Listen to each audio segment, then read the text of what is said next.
Man's search for meaning എന്ന് പറയുന്ന പുസ്തകമുണ്ട്. മനുഷ്യന് ഈ ഭൂമിയിൽ താൻ എന്തിനാണ് ജീവിക്കുന്നത്, എന്തിനാണ് ജനിച്ചതെന്ന് മനസ്സിലാക്കുക എന്നുള്ളതാണ് ഈ പുസ്തകത്തിൻ്റെ സാരാംശം എന്ന് പറയുന്നത്. വിക്ടർ ഫ്രാങ്ക്ലാണ് ഈ പുസ്തകം എഴുതിയത്. അപ്പോൾ അദ്ദേഹം ഈ ഹിറ്റ്ലറുടെ ഹോളോകാസ്റ്റിൽ ജീവിക്കുക, അദ്ദേഹം ഒരു ഡോക്ടറാണ്. അപ്പോൾ അവിടെ അദ്ദേഹം കാണുന്നുണ്ട് ആളുകൾ മരിച്ചു വീഴുകയാണ്. ഇനി മരിക്കാത്തവരും മരണത്തിന് വേണ്ടി കെഞ്ചുകയാണ്. ഒന്ന് മരിച്ചാൽ മതിയെന്ന് മാത്രം ആഗ്രഹിച്ച് ജീവിക്കുന്ന ആളുകൾ.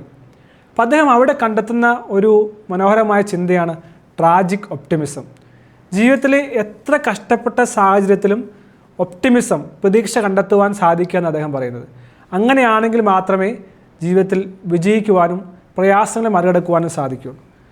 നമ്മൾ പലപ്പോഴും പറയുന്ന കാര്യമാണ് മെൻ്റൽ സ്ട്രെങ്ത് അല്ലെങ്കിൽ ഇമോഷണൽ ഇൻ്റലിജൻസ്, ഇമോഷണൽ റിസൈലൻസ്. ഈ പ്രയാസങ്ങൾ വരുമ്പോൾ, ദുഃഖങ്ങൾ വരുമ്പോൾ ചില ആളുകൾ പറയും ഇനി മതി, this is the closed chapter. ചിലർ ആത്മഹത്യ ചെയ്യുന്നു, ചില ആളുകൾ ഇനി ചെയ്യേണ്ടതായി തീരുമാനിക്കുന്നു, ഇനി ഈ ഒരു കാര്യത്തെ എന്നേക്കുമായി മറന്നു കളയാൻ തീരുമാനിക്കുന്നു. പക്ഷേ എല്ലാ പരാജയത്തിൻ്റെ സാഹചര്യങ്ങളിലും അതിനെ മറികടക്കുവാനായിട്ടുള്ളൊരു വിൽ പവർ ഉണ്ടാകുക എന്നാണ് വിക്ടർ ഫ്രാങ്കിൾ പറയുന്നത്. അപ്പോൾ അദ്ദേഹം അനേകം ആളുകൾ മരിക്കുന്നതും മരിച്ച് വീഴുന്നതും കാണുന്നുണ്ട്. അവിടെ ഈ ക്രിസ്മസിനൊക്കെ കുറേ ആളുകൾ ഫ്രീ ആക്കി വിടും. പക്ഷേ ആളുകൾ ആഗ്രഹിച്ചിരിക്കും എന്നെ ഫ്രീ ആക്കി വിടുമോ എന്ന്. ഫ്രീ ആക്കി വിടാതെ വന്നു കഴിയുമ്പോൾ ആളുകൾ വിഷമിച്ച് മരിക്കുന്ന അവസ്ഥ. അപ്പോൾ അദ്ദേഹത്തോട് ജീവിതം തന്നെ ചോദിക്കുക. അദ്ദേഹം പറയുന്നത് ഇങ്ങനെയാണ്: എനിക്ക് ജീവിതത്തോടെ എന്താണ് ചെയ്യാനുള്ളത്? ഈ ഭൂമിയിൽ ഞാൻ ജീവിക്കുമ്പോൾ എന്തെങ്കിലും എനിക്ക് ചെയ്യാൻ സാധിക്കില്ലേ? ഒരു കഴിവുമില്ലാത്ത ആളായിട്ടാണോ ഞാൻ ജനിക്കുന്നത്? അല്ല, എന്തെങ്കിലും ഒരു കഴിവ് എനിക്കുണ്ടാകും. അങ്ങനെയാണെങ്കിൽ എൻ്റെ ജീവിതത്തിൽ എനിക്ക് ചെയ്യാൻ കഴിയുന്ന ഒരു കാര്യം എന്താണ്? അപ്പോൾ അദ്ദേഹം ഒരു ഡോക്ടറാണ്. ഹോളോകാസ്റ്റിന് അനേകം ആളുകൾ മാനസികമായും ശാരീരികമായും പീഡനം അനുഭവിക്കുകയാണ്. അപ്പോൾ അദ്ദേഹം ചോദിക്കുകയാണ്, being A doctor what I can do? ഡോക്ടറെ എനിക്ക് എന്താണ് ചെയ്യാൻ സാധിക്കുക? അദ്ദേഹം വിചാരിക്കുകയാണ് എനിക്ക് കുറേ ആളുകളെ ചികിത്സിക്കാൻ സാധിക്കും, എനിക്ക് കുറേ ആളുകളെ ആശ്വസിപ്പിക്കാൻ സാധിക്കും. അദ്ദേഹത്തിൻ്റെ മാതാപിതാക്കളും ഭാര്യയും മക്കളും എല്ലാം കൊല്ലപ്പെടുകയാണ്. അദ്ദേഹത്തിൻ്റെ കൺമുന്നിൽ വെച്ചാണ് കൊല്ലപ്പെടുന്നത്.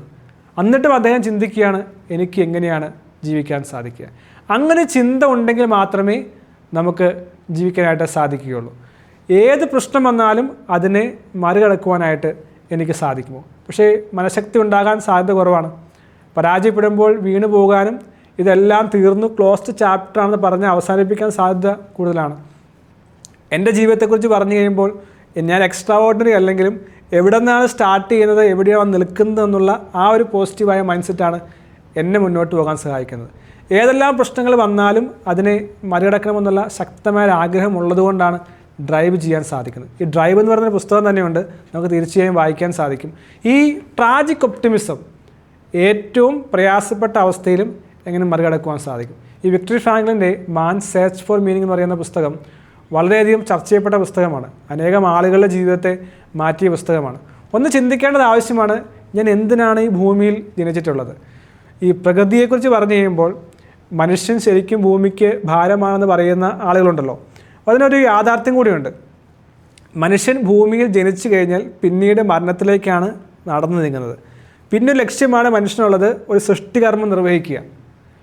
ജീവിച്ച മനുഷ്യൻ ഒരു കുഞ്ഞുണ്ടാകുന്ന വരെയും ആണ് ഒരു മെയിൻ പർപ്പസ് എന്ന് പറയുന്നത്. അതിനുശേഷം ഈ മനുഷ്യനെ ഭൂമിക്ക് സത്യത്തിൽ ആവശ്യമില്ല. പിന്നീട് ഈ മനുഷ്യനെ ഭൂമിയിൽ നിന്ന് ഇല്ലാതാക്കുക എന്നുള്ളതാണ് ബൈ നേച്ചർ, ഈ പ്രകൃതിയുടെ ഒരു ചിന്ത എന്ന് പറയുന്നത്. അങ്ങനെയാണെങ്കിൽ അതിനെ മറികടക്കാനായിട്ട് ജീവിതത്തിൻ്റെ പർപ്പസ് കണ്ടെത്തി അതിനെ നടപ്പിലാക്കാൻ ശ്രമിക്കുന്നവർക്കാണ് പിന്നീട് നിലനിൽക്കാൻ സാധിക്കുന്നത്. പക്ഷെ പല ആളുകൾക്കും ഈ പർപ്പസ് കണ്ടെത്താൻ കഴിയാതെ പോകുന്നതുകൊണ്ട് തന്നെ ജീവിതം നിരാശപ്പെട്ടു പോവുകയും ജീവിതം ദുഃഖമുള്ളതായി പോവുകയും ചെയ്യാറുണ്ട്. ഒരു കാര്യം മനസ്സിലാക്കുക, ഈ ലോകത്തിലുള്ള ആളുകൾ എല്ലാവരും വ്യത്യസ്തരാണ്. ഒരിക്കലും ആരും പറയരുത് എന്നെക്കൊണ്ട് ഒന്നിനും കൊള്ളില്ല, എനിക്ക് ഒന്നും ചെയ്യാൻ സാധിക്കുകയില്ല, എൻ്റെ ജീവിതം അവസാനിച്ചിരിക്കുന്നു, എൻ്റെ എല്ലാം തീർന്നിരിക്കുന്നു. ഇങ്ങനെ പറയുന്നതല്ല ജീവിതം എന്ന് പറയുന്നത്. തീർച്ചയായും പർപ്പസ് ഉണ്ട്. ഓരോ വ്യക്തിക്കും അവരുടേതായ ഒരു കർമ്മപഥം ഈ ലോകത്തിലുണ്ട് എന്നുള്ള തിരിച്ചറിവ് ആവശ്യമാണ്. ഈ വിക്ടർ ഫ്രാങ്ക്ലിൻ പറയുന്നത് അത് തന്നെയാണ്, ഈ കർമ്മപഥത്തെ കണ്ടെത്തുക. ഡേവിഡ് ഗോജിൻസ്, അദ്ദേഹം പൊണ്ണത്തടിയനായിരുന്നു, പിതാവിനെ ഉപദ്രവിക്കപ്പെട്ടവനായിരുന്നു, ഒന്നിനും കൊള്ളില്ലാതെ വിചാരിച്ചിരുന്ന ആളായിരുന്നു. പക്ഷേ അൾട്രാ എൻഡ്യൂറൻസ് അത്ലറ്റ് അദ്ദേഹം മാറുകയാണ്. എങ്ങനെയാണ്? അദ്ദേഹം മനസ്സിലാക്കിയാണ് എനിക്കതിന് സാധിക്കും, എൻ്റെ ജീവിതത്തിലെ പർപ്പസ് ഇതാണ്. ഓർഫ വിൻഫ്രേ എത്രയോ കൊടിയ പീഡനത്തിലൂടെ കടന്നുപോയ ആളാണ്. പീഡിപ്പിക്കപ്പെട്ടു, ദാരിദ്ര്യം അനുഭവിച്ചു, ബിസിനസ് കുറേ നഷ്ടപ്പെട്ടു. പക്ഷെ എന്നിട്ടും മുന്നോട്ട് പോകണമെന്നുള്ള കൊതി. വളരെ മനോഹരമായൊരു വാക്ക് കേട്ടിട്ടുണ്ട്, അഡിക്റ്റഡ് ടു ലൈഫ്, ജീവിതത്തോടുള്ള അഡിക്ഷൻ. എനിക്ക് ജീവിക്കണം, ഈ ഭൂമിയിൽ എനിക്ക് എന്തൊക്കെയോ ചെയ്യാനുണ്ട്, ഈ ജീവിതം എന്നിൽ നിന്ന് ആഗ്രഹിക്കുന്നത് എനിക്ക് ചെയ്യണം, ഈ യൂണിവേഴ്സിന് വേണ്ട കുറേ പ്രശ്നങ്ങൾക്ക് പരിഹാരം കൊടുക്കുവാനായിട്ട് എനിക്ക് സാധിക്കണം. ഇങ്ങനെയാണ് ജീവിതത്തോട് അഡിക്ഷൻ ഉണ്ടാകേണ്ടത്. അത്രമാത്രം ഒരു പാഷൻ, അഡിക്ഷൻ ഉണ്ടാകേണ്ടതാണ് ജീവിതം എന്ന് പറയുന്നത്. എന്നാൽ മാത്രമേ നമുക്ക് സർവൈവ് ചെയ്യാൻ സാധിക്കുള്ളൂ. പല ആളുകളും പറയാറുണ്ട്, അയാൾ ഇല്ലെങ്കിൽ എനിക്ക് ജീവിക്കാൻ സാധിക്കില്ല, അയാളാണ് എൻ്റെ ജീവിതത്തിൻ്റെ ഏറ്റവും പ്രധാനപ്പെട്ട ഭാഗം. ചില ആളുകളൊക്കെ വേർപിരിഞ്ഞ് പോകുമ്പോൾ ആളുകൾ ഹൃദയം തകർന്നു പോകാറുണ്ട്. ഇനി ജീവിക്കാൻ സാധിക്കില്ല എന്നെല്ലാം ചിന്തിക്കുകയും പറയുകയും സ്വന്തമായ ജീവിതം അവസാനിപ്പിക്കുകയും ചെയ്യുന്ന എല്ലാ അവസ്ഥകൾ കാണാറുണ്ട്. പക്ഷേ കുറേ ആളുകൾ ഓവർ എ പീരീഡ് ഓഫ് ടൈമിൽ എല്ലാ പ്രശ്നങ്ങളെയും മറികടക്കുകയാണ്. അതൊക്കെ തീർച്ചയായിട്ടും മറികടക്കുവാനായിട്ട് സാധിക്കും. ഭാര്യ വിദേശത്ത് പഠിക്കാനായി പോവുകയാണ്. 1 വയസ്സുള്ള കുഞ്ഞുണ്ട്. പോയപ്പോൾ പറഞ്ഞത് ഇങ്ങനെയാണ്, ഞാൻ എൻ്റെ ഹൃദയം ഇവിടെ വെച്ചിട്ട് പോകുന്നുവെന്ന്. കുറച്ച് നാൾ 6 മാസം ശേഷം വിദേശത്ത് എത്താനായിട്ടാണ് ആഗ്രഹിക്കുന്നത്. അപ്പോൾ ഒരു കോൾ വരികയാണ്, ഈ ബന്ധം നമുക്ക് അവസാനിപ്പിക്കാം. ശരിക്കും ഹൃദയം തകർന്നു പോകുന്ന അവസ്ഥയാണ്. ഇനി എങ്ങനെയാണ് മുന്നോട്ട് മുന്നോട്ട് പോകുന്നത്? വെറും 1 വയസ്സ് പോലും പ്രായമെത്താത്ത പെൺകുഞ്ഞ്. ആ കുഞ്ഞിൻ്റെ മുഖത്തേക്ക് നോക്കുമ്പോൾ കുഞ്ഞിൻ്റെ ഭാവി എന്താകും? മറുവശത്ത് അമ്മ വിഷമിക്കുന്നു, ഈ കുഞ്ഞിൻ്റെ ഭാവി എന്താകും, ഈ മകൻ്റെ ഭാവി എന്താകും? ശരിക്കും ഹൃദയം തകർക്കുന്നൊരവസ്ഥയാണ്, മുന്നോട്ട് പോകാൻ സാധിക്കാത്ത അവസ്ഥയാണ്. പക്ഷേ ആ സമയത്ത് വേണമെങ്കിൽ നിരാശപ്പെട്ട ജീവിതത്തെ ഇല്ലാതാക്കാൻ ശ്രമിക്കാം, വേണമെങ്കിൽ ജീവിതം തീർന്നെന്ന് വിചാരിക്കാം. പക്ഷേ മുന്നോട്ട് പോകണമെന്നുള്ള ആഗ്രഹം കൊണ്ട് നമുക്ക് ജീവിതത്തെ മുന്നോട്ട് പോകുവാൻ സാധിക്കും. ഒരുപക്ഷെ മാതാപിതാക്കളാണ് മക്കളുടെ ഏറ്റവും വേദനകളിലൊക്കെയും ദുഃഖിക്കുന്നതെന്ന് ഞാൻ കാണാറുണ്ട്. എൻ്റെ ഒരു സുഹൃത്തിന് ഒരു ക്യാൻസർ എന്ന രോഗം പിടിപെട്ടു. ഞാൻ ഓരോ ഹോസ്റ്റലിലാണ് താമസിച്ചത്. അദ്ദേഹമാണ് എനിക്ക് the man search for meaning എന്ന പുസ്തകം പരിചയപ്പെടുത്തിയത്. ജീവിതം തീർന്നു പോകുന്ന അവസ്ഥയിൽ ജീവിതത്തിൽ മുന്നോട്ട് പോകാൻ സാധിക്കുന്ന അദ്ദേഹത്തെ പഠിപ്പിച്ചത് ഈ പുസ്തകമാണ്. അപ്പോൾ അദ്ദേഹം പറഞ്ഞു, അദ്ദേഹത്തിൻ്റെ പിതാവ് ആ സമയത്ത് ഏറ്റവും അധികം ദുഃഖം അനുഭവിക്കുകയും അതിലൂടെ ഹൃദയാഘാതമുണ്ടായി അദ്ദേഹം തൻ്റെ ജീവിതത്തിൽ വലിയൊരു വേദന അനുഭവിക്കുകയും ചെയ്തു എന്നെല്ലാം പറയുകയുണ്ടായി. അപ്പോൾ മാതാപിതാക്കൾ എസ്പെഷ്യലി വളരെയധികം വേദന അനുഭവിക്കുന്നുണ്ട്. പ്രത്യേകിച്ച് അമ്മമാർ മക്കളുടെ വേദന കണ്ട് അവർ ദുഃഖിക്കാറ്. പലപ്പോഴും അമ്മ ഞാൻ പലപ്പോഴും കണ്ടിട്ടുണ്ട്, വൈകി വരികയാണെങ്കിൽ വിളിച്ചുകൊണ്ടിരിക്കും, എവിടെയാണ് പോയത്, എവിടെയെങ്കിലും യാത്ര പോവുകയാണെങ്കിൽ സൂക്ഷിക്കണമെന്ന് പറയും. നമ്മെ സ്വന്തമായി കെയർ ചെയ്യുന്ന മാതാപിതാക്കൾ. പക്ഷേ ഇവരൊക്കെ നമ്മുടെ ജീവിതത്തിലുണ്ടെങ്കിലും നാം ഒറ്റപ്പെട്ടു പോകുന്നൊരവസ്ഥയുണ്ട്. ജീവിതത്തിൽ തനിയാകേണ്ട അവസ്ഥയുണ്ട്, തനിയെ യാത്ര ചെയ്യേണ്ട അവസ്ഥയുണ്ട്. മക്കളുണ്ടാകാം, ഭാര്യ ഉണ്ടാകാം, മാതാപിതാക്കളുണ്ടാകാം, സുഹൃത്തുക്കളുണ്ടാകാം.